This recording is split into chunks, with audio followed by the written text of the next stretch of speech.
Previous video में हमने आपको ड्रम रोटेटर के घूर्णन ऊर्जा के मान के लिए व्यंजक व्युत्पन्न कर रहे हैं, उसके लिए भी हमने देखा था कि किस तरीके से हम म्यू के मान तक पहुंचे थे, वहां गणना करी थी। अब हमें इसके आगे घूर्णन ऊर्जा स्तर के मान की गणना करनी है कि एक ड्रम रोटेटर जब घूर्णन करता है तो उसके लिए जब ट्रांजिशन होते हैं तो घूर्णन ऊर्जा स्तर की क्या वैल्यू होती है ना। आइए अब आगे देखते हैं। हमने mu is equal to m1 m2 upon m1 plus m2 तक देखा था, जिसे हमने कहा था कि म्यू क्या है, सामान्य द्रव्यमान है। अब यहाँ हम आगे देखते हैं, क्योंकि से जब ये रोटेशन करेगा, ए भी जो आपका परमाणु है, ए भी मॉलिक्यूल है, जब ये रोटेशन करता है तो रोटेशन करते हुए इसकी क्या हो रही है, गतिज ऊर्जा इसमें होती है। तो m1 द्रव्यमान वाला जो परमाणु है उसकी भी गतिज ऊर्जा होगी और इसकी भी गतिज ऊर्जा होगी बी परमाणु वाले की। तो टोटल गतिज ऊर्जा का जो मान होगा ए बी अणु का, वो E इज इक्वल टू क्या होगा, E1 प्लस E2, जहाँ E1 क्या है, ए परमाणु के द्वारा गतिज ऊर्जा और बी परमाणु के द्वारा गतिज ऊर्जा। गतिज ऊर्जा का क्या होता है, half m1 v1 square half m2 v2 square. अब यहाँ पर जो v1 और v2 है ये क्या है, m1 m2 तो a और b परमाणुओं के क्या है, द्रव्यमान है। जो v1 और v2 है ये जब रोटेशन करेंगे, घूमेंगे, तो इनकी कुछ ना कुछ वेलोसिटी होगी। जैसे जब ये रोटेशन कर रहे हैं ए और बी परमाणु, तो किसी न किसी वेलोसिटी से मूव करेंगे। तो v1 v2 क्या है, उनके रेखीय वेग हैं। तो यहाँ पर आप लिख सकते हैं v1 v2 is a linear velocity, और इसको अपन हिंदी में बोलते हैं रेखीय वेग। ठीक है, यदि इसका रेखीय वेग v1 v2 है। अब हम यहाँ ये देखते हैं कि जब ये ए बी परमाणु, ए बी अणु रोटेशन करता है, तब देखिए ये किसी ना किसी एंगल को बनाते हुए करेगा। यहाँ इनका कुछ ना कुछ क्या होगा, रोटेशन एंगल होगा, घूर्णन का कोण होगा। यदि ये घूर्णन का कोण हम यदि मानते हैं कि m1 m2 द्रव्यमान वाले अणु जब घूमता है, रोटेशन करता है, तो इसमें कोणीय वेग उत्पन्न हो जाता है, एक एंगल बनाते हुए घूमता है। तो इसके क्या होता है, एंगुलर वेलोसिटी होती है, क्योंकि ये क्या कर रहा है, एंगल बनाते हुए घूम रहा है।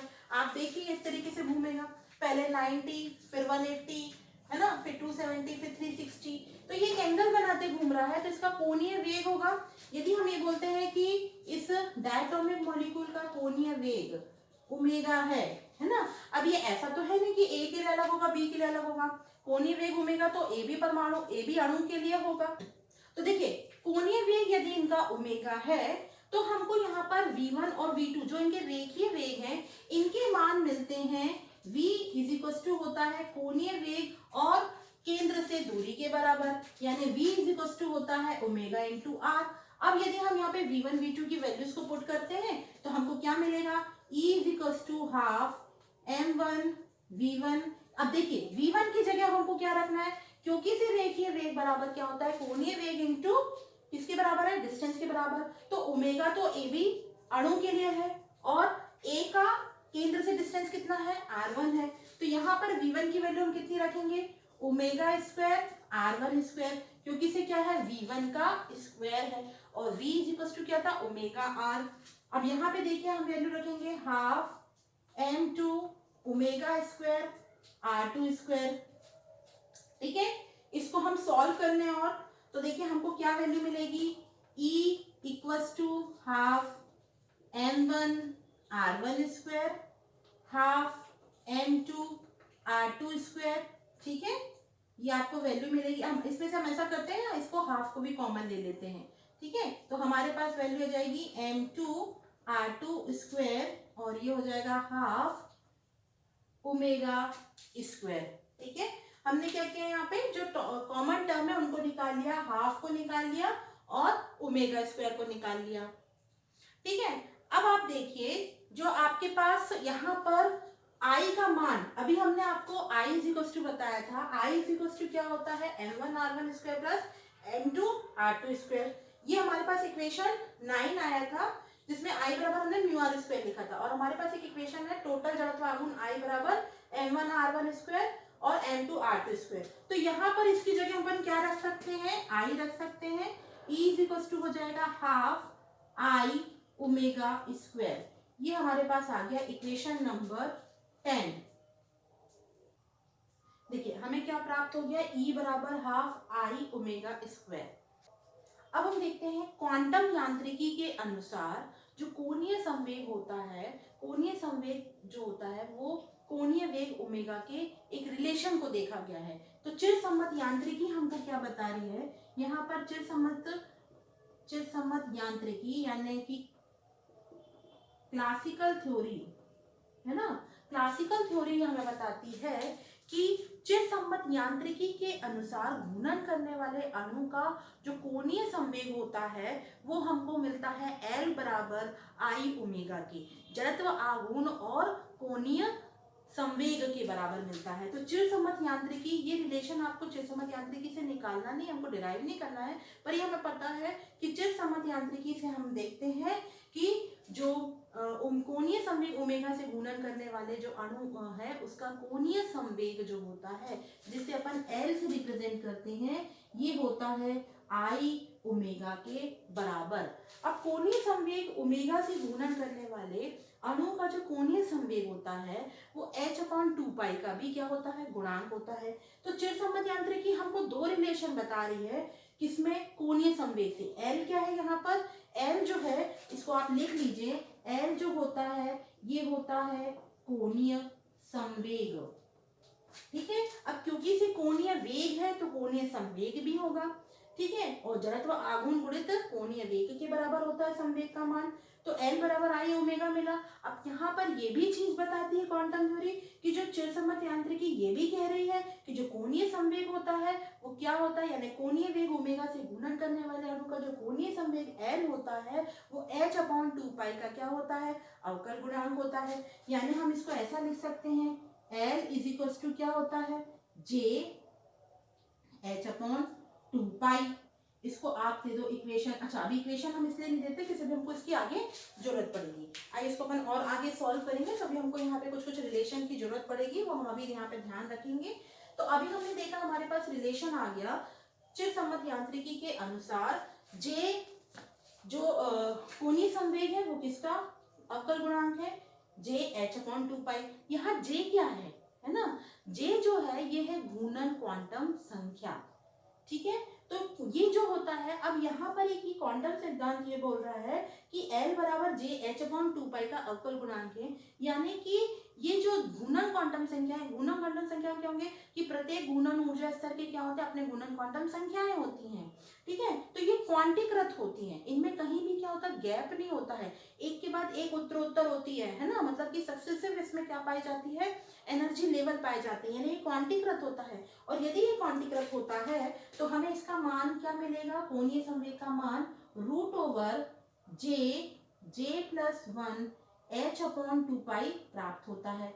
अब इसको हम दे देते हैं इक्वेशन नंबर 11, ठीक है। ये सब चीजें आपको ध्यान रखनी है, ये अभी हमको यहाँ पे डिराइव नहीं करना है। L is equal to √J+1 h/2। ये क्या है, ये बता रहा है कि कोणीय संवेग जो है वो क्या है, क्वांटीकृत होता है, ठीक। अब हम इसको क्या करेंगे, हम दोनों साइड इक्वेशन 11 जो है समीकरण 11, इसको हम क्या करेंगे, स्क्वायर कर देंगे दोनों साइड, दोनों पक्षों में वर्ग करने पर। तो देखिए क्या मिलेगा, L स्क्वायर इक्वल्स टू, अब देखिए ये आपका रूट में है तो रूट से स्क्वायर जब आप करोगे तो रूट कैंसिल हो जाएगा, क्या मिलेगा, J+1 h²/4π², ठीक है। ये आपको प्राप्त हो जाएगा L square is equal to J+1 h²/4π²। देखिए क्या प्राप्त है हमको, L square is equal to J+1 h²/4π²। अब आपको L बराबर क्या पता है, L बराबर क्या होता है, आई ओमेगा होता है। तो आप जो इक्वेशन आपके पास आ रहा है इसको अपन इक्वेशन दे देते हैं 12। हम इक्वेशन इसलिए दे रहे हैं ताकि हमको इक्वेशन में रखने पर वैल्यूज कौन कौन सी कहाँ रख रहे हैं हमें इजी रहेगी। तो हमारे पास L बराबर आई ओमेगा है और इस L का मान आप कहाँ रख दो, इक्वेशन नंबर 12 में। तो क्या हो जाएगा, L की जगह आप रखोगे तो L का स्क्वायर दिया यानी आई square omega square J+1 h²/4π², ये आपको मिल जाएगी यहाँ से वैल्यू। अभी आपने देखिए इक्वेशन नंबर 10 से E इज इक्वल टू क्या निकाला है, हाफ आई ओमेगा स्क्वायर। तो यहाँ से हम ओमेगा स्क्वायर की वैल्यू निकाल सकते हैं। तो देखिए कैसे निकालेंगे, E इज इक्वल टू है half I omega square. Omega square को आप यही रखे रहने दीजिए, बाकी टर्म को आप लेके जाएंगे तो ये हो जाएगा 2E upon I equals to omega square. ये जो वैल्यू आपको मिली है आप इसको कहाँ रखोगे, इसको रख दीजिए आप इक्वेशन नंबर 13 में। तो समीकरण 13 में ओमेगा स्क्वायर का मान रखने पर आपको क्या मिल जाएगा, यहाँ पर अब आप वैल्यू रखोगे तो आई स्क्वायर ओमेगा स्क्वायर की वैल्यू कितनी हो जाएगी, 2E upon I equals to J plus 1 H square upon 4 pi square. ठीक है, ये वैल्यू आ जाएगी। अब आप देखिए एक आई से एक आई कैंसिल हो जाएगा, आपके पास क्या मिलेगा, 2E equals to J plus 1 H square upon 4 pi square मिल जाएगा।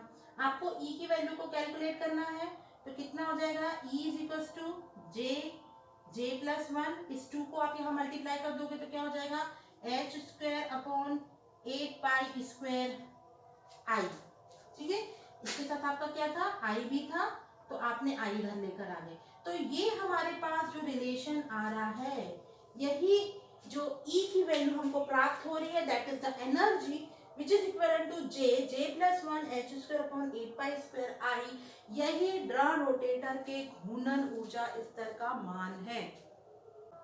देखिए ये जो हमको E की वैल्यू मिल रही है, यही क्या है, घूर्णन ऊर्जा स्तर के मान है। अब क्योंकि इसे सूक्ष्म तरंग स्पेक्ट्रम में की जो होती है, इसमें हम जो घूर्णन स्पेक्ट्रम में जो हमें रेखाएं प्राप्त होती है वो सेंटीमीटर इनवर्स में होती हैं। तो इस एनर्जी लेवल को हम सेंटीमीटर इनवर्स में यदि कन्वर्ट करना चाहें तो देखिए किस तरीके से करेंगे। हमारे पास क्योंकि से ये जो E की वैल्यू आ रही है, ये E की वैल्यू क्या है, ये E की वैल्यू हमारे पास है घूर्णन ऊर्जा स्तर के मान। तो इसको अपन क्या लिखते हैं, EJ है ना, सिंबल क्या, J फॉर घूर्णन क्वांटम संख्या के लिए है। तो EJ H square upon 8 pi square I J plus 1, ये वैल्यू हमको मिली है यहाँ पर। ठीक है, तो अब देखिए हमको E इज इक्वल टू क्या मिलता है, क्योंकि इसे सूक्ष्म तरंग स्पेक्ट्रम की क्या बोल रही है कि तरंग संख्या में हमको घूर्णन स्पेक्ट्रम प्राप्त होते हैं। तो इसको हम क्या करेंगे, ये जो हमको वैल्यू जूल में मिल रही है इसको हम कन्वर्ट कर देंगे सेंटीमीटर इनवर्स में। तो E J is equal to क्या होगा, H न्यू होता है, न्यू बराबर आपको पता है क्या होता है, C बाय लैम्डा होता है। तो E J is equal to क्या हो जाएगा, H अब यहाँ पे वैल्यू रख देते हैं C बाय लैम्डा। ठीक है, तो ये वैल्यू आप यहाँ पर देखिए, इसको रखोगे तो E J is equal to क्या हो जाएगा, HC 1 अपॉन लैम्डा, और E J upon HC 1 upon lambda क्या होता है, न्यू बार के बराबर तरंग संख्या के। E J upon HC is equal to 1 by lambda होता है, और 1 बाय लैम्डा क्या होता है, न्यू बार। अब क्योंकि इसे H और C दोनों क्या है, कांस्टेंट है, तो जो E जे होगा ये किसके प्रोपोर्शनल होगा, डायरेक्टली न्यू बार के। ठीक है, तो हम यहाँ पर क्या करेंगे, इसको न्यू बार से रिप्रेजेंट कर सकते हैं, और जो हमारे पास ये टर्मिनोलॉजी आई है इसको हम क्या कर सकते हैं, देखिए हमको ईजे जो मिला है, ईजे अपॉन ऐसी न्यू बार के बराबर है। अब क्योंकि से ये दोनों कांस्टेंट हैं तो हम इसको प्रोपोर्शनल बता सकते हैं कि ये जो वेव नंबर और ईजे है वो एक्चुअल में अलग नहीं, एक ही है। तो जो ईजे अपॉन HC है इसको हम यदि एक एप्सिलॉन जे से रिप्रेजेंट कर दें तो ये एप्सिलॉन जे क्या बताएगा, एनर्जी लेवल फॉर घूर्णन जो आपके स्पेक्ट्रम है, घूर्णन ऊर्जा स्तर, उसको बताएगा। तो अब यहाँ पे देखिए हमको एप्सिलॉन जे लिख रहे हैं, epsilon J is equal to हमको मिलेगा H square upon 8 pi square I J plus 1। यदि H square upon 8 pi square I को हम यहाँ पे लेते हैं B के बराबर, B जो होता है ये होता है बल नियतांक, ये क्या होता है, बल नियतांक। तो हम एप्सिलॉन जे में जब वैल्यू रखते हैं तो हमको मिलेगा B जे प्लस 1। तो ये हमको क्या बता रहा है, ये बता रहा है, जहां पर आप देखिए ये बता सकते हैं कि आपको पता है कि H जो है ये प्लांक कांस्टेंट है, I जड़त्वाघूर्ण है, J घूर्णन क्वांटम संख्या है। ठीक है। बी क्या है, बल नियतांक है। तो epsilon G is equal to आपको क्या मिल रहा है, बी जे जे प्लस 1। ये क्या बताता है, घूर्णन क्वांटम, घूर्णन ऊर्जा स्तर के मान को बता रहा है कि किसी भी डायटोमिक मॉलिक्यूल के घूर्णन एनर्जी लेवल की वैल्यू क्या होगी। ठीक है। तो अब आप इसमें क्या कर सकते हो, ये हमको जो वैल्यू मिल रही है that is form in the centimetre inverse. अब आप इसमें क्या कर सकते हो, जे की वैल्यू, जो घूर्णन क्वांटम संख्याएं जो होती हैं उनकी वैल्यूज को रख सकते हो। जे इज इक्वल टू आप क्या रख सकते हो, 0 1 2 3 4। तो आइए अपन इसको रख के देखते हैं कि क्या वैल्यूज मिलती हैं। यहाँ पर अभी अपन इसको रख लेते हैं। देखिए हमको एप्सिलॉन जे क्या मिला है, एप्सिलॉन जे मिला है बी जे जे प्लस 1। तो अब हमको जे की वैल्यू यानी पहला घूर्णन स्तर, दूसरा घूर्णन स्तर, इनकी वैल्यूज क्या होंगी हम इसको निकालते हैं। तो यहाँ पर हम सबसे पहले जे इज इक्वल टू 0 रखें, तो एप्सिलॉन 0 की वैल्यू हमारे पास क्या आ जाएगी, बी, ये पूरी टर्म आपकी 0 हो गई, यानी हमको इसकी वैल्यू क्या मिली, 0। जे इज इक्वल टू 1 रखते हैं, यानी एप्सिलॉन 1 की वैल्यू कितनी मिल जाएगी, यहाँ से हम वैल्यू निकालेंगे तो बी 1 1 प्लस 1, यानी आपको कितना मिल गया, 2 इंटू यानी 2b सेंटीमीटर इनवर्स पर हो जाएगी। j इज इक्वल टू 2 की वैल्यू निकाले तो एप्सिलॉन 2 कितना हो जाएगा, b 2 2 प्लस 1 यानी 3 इंटू 2 6 b सेंटीमीटर इनवर्स पर एक मिलेगी। j इज इक्वल टू 3, ठीक है, एप्सिलॉन 3 ये वैल्यू आ जाएगी, अभी सेंटीमीटर इनवर्स हम नहीं लिखते हैं, एप्सिलॉन 3 b 3 3 प्लस 1 ये हो जाएगा 4 इंटू 3 यानी 12b। इसी तरीके से निकाले j इज इक्वल टू 4, तो एप्सिलॉन 4 इज इक्वल टू हो जाएगा b 4 4 प्लस 1 कितना हो गया, 5 इंटू 4 यानी 20b। इस तरीके से आप क्या कर सकते हैं, पर्टिकुलरली घूर्णन ऊर्जा का स्तर का मान निकाल सकते हो कि यदि j बराबर 0 यानी कि निम्नतम घूर्णन ऊर्जा है तो उसकी ऊर्जा कितनी होगी, और j बराबर 1 की ऊर्जा कितनी होगी, j बराबर 2 की ऊर्जा कितनी है, j बराबर 3 की ऊर्जा कितनी है। इस तरीके से हम क्या कर सकते हैं, एनर्जी के मान निकाल सकते हैं।